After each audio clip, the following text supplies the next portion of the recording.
Good afternoon and welcome to Chats with Jamie. I'm Jamie Franklin, curator here at the Bennington Museum. And today I am pleased to be actually here at the museum and very excited that we are going to be actually reopening to the public this week. But we are continuing our online digital programming. And one of the things that has happened as a result of the pandemic is that we've had to postpone a number of shows. And one of those shows was an exhibition that would have featured the work of Dusty Boynton.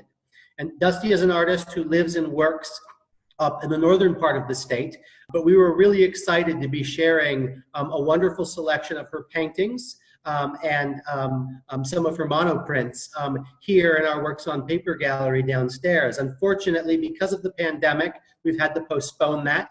Hopefully we'll be able to bring Dusty's work to you in person next year. But for now, we thought we would have a nice chat and look at and talk about some of Dusty's work. We also have with us Sophie Brachou West, who is an independent curator who I've worked with before. And she kind of brought Dusty's work to my attention and has served as the co-curator of this exhibition.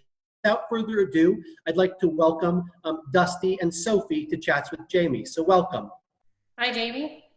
Hi, Sophie. How are you? Very well, thanks. And you? Good, good. And welcome, Dusty. Hello. Well, thank you. It's very good to be here. I've worked with Sophie before. In fact, Sophie, you did grow up here in Bennington, correct? I did. And so you have ties here to Bennington, and we worked on an exhibition, co-curated an exhibition of Sally Gill's work a couple of years ago, and you brought Dusty's work to my attention, I think about a year and a half, 2 years ago. I had already actually seen it when she had her show up at the Burlington City Arts Gallery in Burlington. And so I was kind of excited about the prospects of working with Dusty's work. And so we were supposed to have an exhibition of Dusty's work here this summer, but as a result of the pandemic, we've had to postpone things. So I thought it would just be great to have a video chat and talk a little bit about your work, Dusty, and share it with our audience when they can't actually come and see it in person. What I like to do, just starting these conversations, is just get a sense of how you came to be an artist. But how did you come to your practice as an artist? It was really a strange, kind of funny thing to me. I was working very hard at making miniature homes, miniature project. I belonged to the International Guild of Miniature Artisans. And I wanted to learn how to draw architecturally, meaning perspective. I looked at perspective and I talked to my friend that knew everything about it, sort of. And he said, go to the Museum of, anyway, it was one of the art places in New York. So I go in with this, they say bring a big pad of paper, and I bring a big pad of paper. Now, keeping in mind, I have a whole huge setup at home with all kinds of saws and drills and all those things. And I was teaching it even. And so I'm going to this art school and walking in, and I walk into this enormous room with about 30 people in it, and there's a nude model in the middle of the room. And I'm thinking, what am I here for? So the lady that was in charge of it came over and she said, you know, you just draw it. Well, away I went and drew it. And she gave me an A+, and I'm walking down the street ready to go back to New Jersey thinking, wow, if I did something and it's good, stop the miniatures, just start painting. That's exactly what happened to me, for real. And it just lightened my soul. I just can't believe it, but it happened. I got rid of my whole entire work, everything I had done in miniature, and went on by myself, painting and drawing. That was the start of my work. Your very earliest paintings were actually in a very realist style, very academic, traditional style. Can you tell us a little bit about those earlier works? Do you remember the painting of I think it's you as a girl on a horse? Oh yeah, that was loved so much by one of my dear friends, and I couldn't tell him no. So he bought it and took it to Montreal, and it's my favorite one. But I know the one, it's a pinto pony. Yep, And yep. And as I recall, you were painting from memory, memories of your childhood, as I recall. I wanted to see my life. I wanted to have big paintings of my life in the farm. The farm was all things to me. And so I have some really weird gorilla paintings with me. The gorilla was my best friend, and we had a tree house, and I did a lot of drawings. I really want you to see them sometime, so I'll bring them with me when I come. But it's they're just show what a child can sort of imagine, So, when I first went to the Vermont Art Center, I brought one painting with me that was 100 inches by 72, and it was a gorilla pulling a naked child. So that was what I'm saying is such a strong relation of my home farm. Those paintings stylistically are so different from the work that you've been doing, the last decade or two. Take a look at this. Can you imagine having something like this that's intricate? I mean, it's an inch to a foot. The glass is 1/30-inch thick, and all things is such an odd thing to go into loose work. Yeah. I mean, that's even more different than those paintings up there. You know what I mean? Why don't we actually bring the first painting up? I think this is the painting called Too Much Fun. Yeah, that was maybe 10 years ago. And I see this as kind of typical. I'm certainly your work changes over time, evolves here and there. Sometimes it's a little bit more brushy, but this is kind of typical of the work that I've become familiar of your work. And so the work that you were talking about of you on the pinto horse and the gorillas, your kind of imaginary friend, were very realist. So what caused you to kind of move into this much looser handling of paint and composition and line? I think I go back and forth. I really believe strongly, for me, I've always said, use my head at the door. Walk in, and it's the, I've lost the word. I do this all the time now. It's, I'll think of it in a minute, but it's a spark from within that is just plain within. It has nothing to do with what you want. It has to do with just spontaneous feeling. Most times I paint a whole painting and have absolutely no idea what it's about until I stand back and finish it, and then just sort of look. And then sometimes I have crazy titles that I think someday I might use, and then other times it'll just come to me. But when I looked at this, when I got it done, I just figured it was too much fun to do. I used colors, and I didn't worry, just did it. I just did the whole thing in probably, 3 hours or something. And I had fun doing it.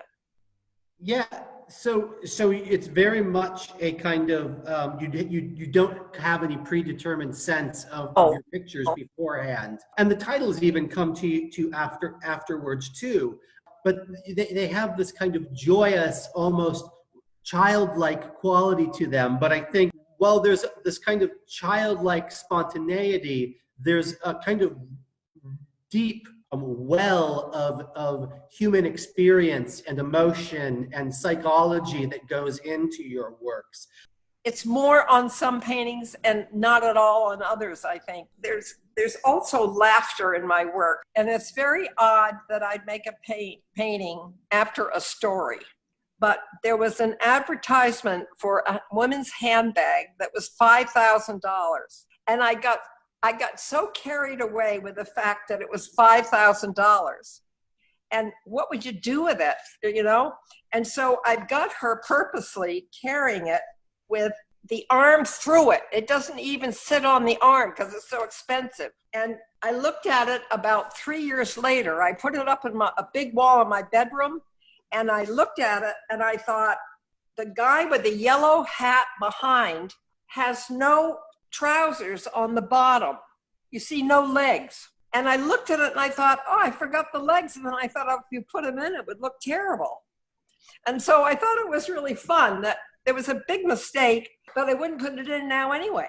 I don't know if you follow all that. I understand exactly what you're talking about. There's a great story about Grandma Moses where she painted a picture of the Battle of Bennington. She was doing it on commission for the Daughters of the American Revolution.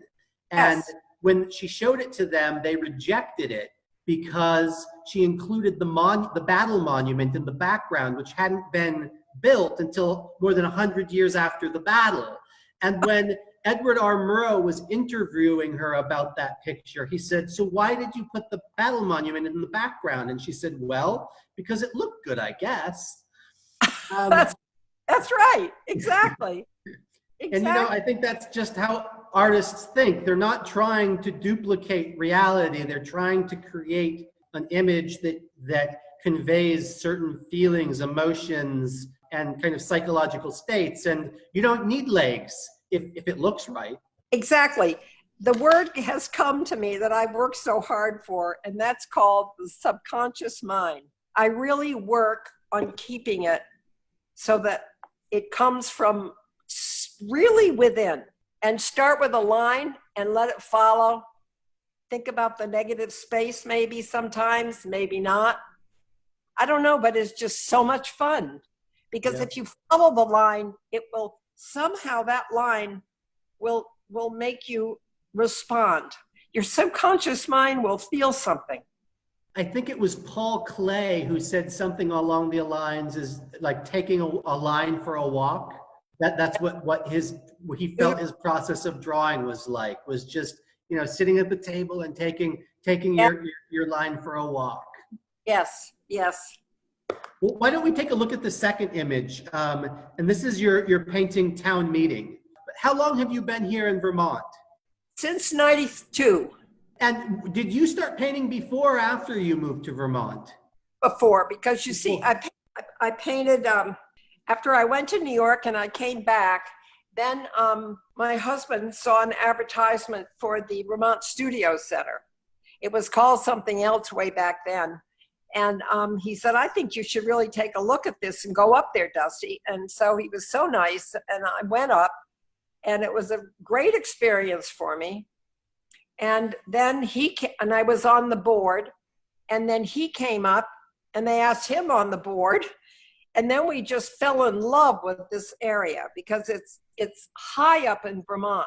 The people are wonderful. And the reason why that town meeting came up is because when I went, you make me think, Jamie, because I don't think about really what it means so much, but I got a kick out of it because when you go to the meetings in Vermont up here, people come exactly the way they are.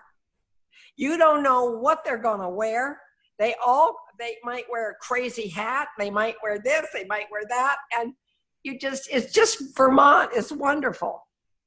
So I'm sure that's why that came out. You said earlier that sometimes your titles are just things that come to you afterwards, or there might be a title that you've had in your head for a while. Was this something that you finished it and the title came to you, or was it something that you were thinking about in terms of your kind of relationship to town meetings ahead of time?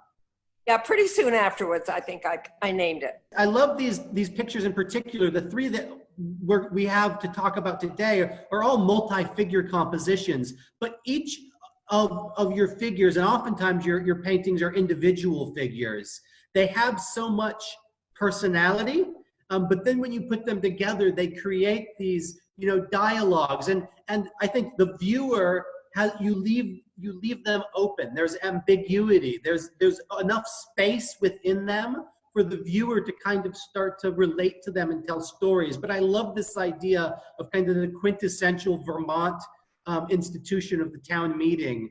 That I loved it. I felt there was no pretension, there was no la la la. It was just them, straight, real. But then I have to tell you this one. I went to this meeting of something. It's been so long ago, I can't remember what, but it was in Vermont. And these four men that were around the community came up to say hello and spent the entire time talking about their truck that broke down, their mower that broke down, everything about their motors and their machines and everything. And it was so Vermont, I called it truck talk. And it really irritated me because they spent the whole time talking about their fixing their trucks. And it's really kind of a joke around here about it.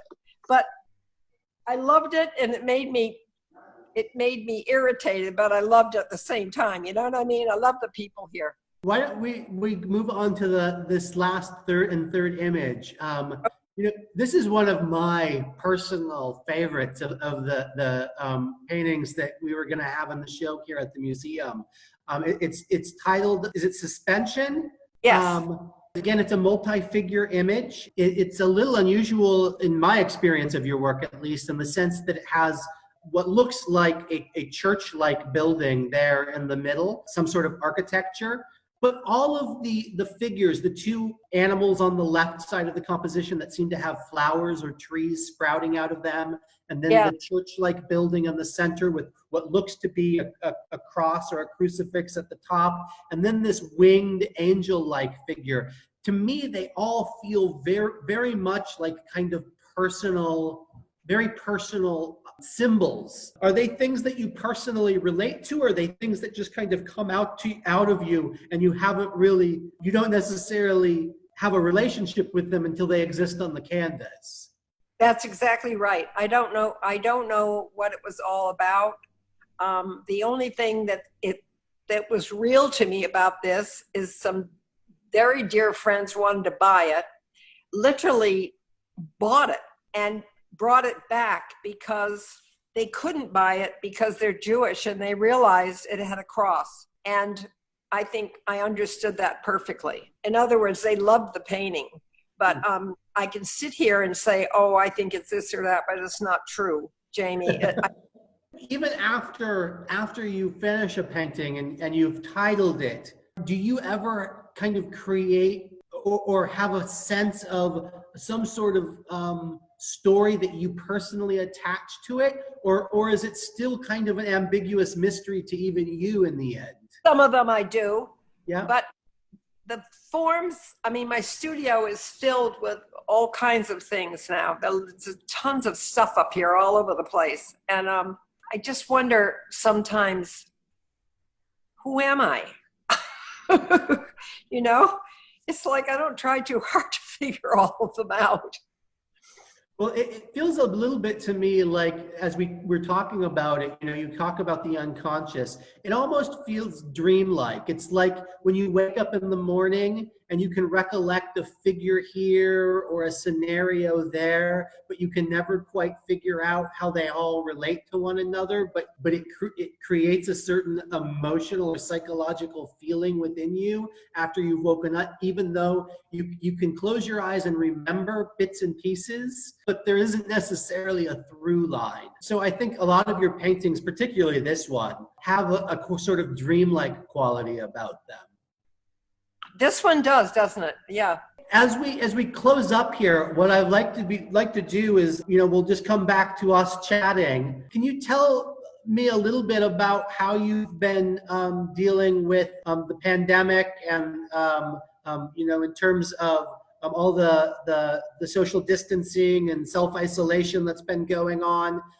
Has it changed your routine? Have you been?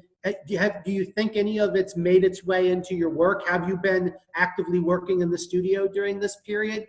I've been shut down or shut off or something because of my age and because I had pneumonia 3 times in the hospital, and my doctor has just really said, do not leave the house, period.